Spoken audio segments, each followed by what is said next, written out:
परमेश्वर का राज्य उसका राज्य है और स्वर्ग स्थान उसका घर है, उसका देश है। और अगर आप उसकी रिक्वायरमेंट्स को, उसके नियम और शर्तों को पूरा नहीं करते हैं तो उसे पूरा अधिकार है कि वह आपको रोक सके। कभी भी किसी प्रवेश करने वाले इंसान के द्वारा नियम और शर्तें नहीं बनाई जाती हैं। अगर हम उदाहरण लें किसी देश का, तो उदाहरण के लिए अगर कोई इंडिया आना चाहता है तो नियम और शर्तें या रिक्वायरमेंट्स इंडियन गवर्नमेंट तय करेगी, ना कि वो इंसान जो दूसरे देश से इंडिया में आना चाहता है। और यही बात लागू होती है परमेश्वर के राज्य के लिए भी। आप परमेश्वर के सामने जाकर नहीं कह सकते हैं कि वेल, मैं गरीबों की बहुत मदद करता था इसलिए मुझे स्वर्ग राज्य में एंट्री मिलनी चाहिए। मैं एक बहुत ही भला और धनी इंसान था इसलिए मुझे परमेश्वर के राज्य में एंट्री मिलनी चाहिए।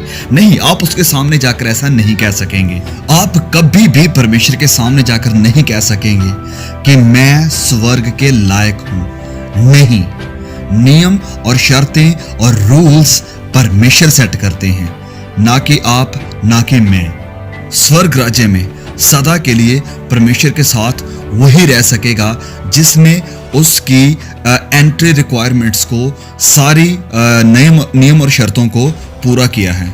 और क्या आप जानते हैं कि परमेश्वर की रिक्वायरमेंट्स, उसकी नियम और शर्तें क्या हैं? तो सुनिए ध्यान से। यह है कि हम उसके मुफ्त दिए हुए तोहफे को, फ्री गिफ्ट को बिना किसी मेहनत के, बिना किसी कार्य के बस स्वीकार करें, रिसीव करें। कैसे कि लिखा है इफिसियों अध्याय 2 वचन 8 और 9 में कि क्योंकि विश्वास के द्वारा अनुग्रह ही से तुम्हारा उद्धार हुआ है, और यह तुम्हारी ओर से नहीं वरन परमेश्वर का दान है, परमेश्वर का गिफ्ट है, और ना कर्मों के कारण, ऐसा ना हो कि कोई घमंड करे। एकमात्र रास्ता जिससे कि ये सारी दुनिया खुदा के साथ मिलाप कर सकती है, वो रास्ता क्रूस का रास्ता है।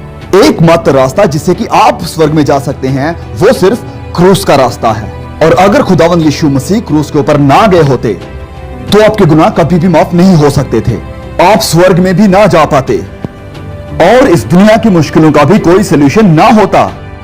सिर्फ क्रूस के रास्ते के द्वारा ही हम पिता परमेश्वर के साथ मिलाप कर सकते हैं दोबारा।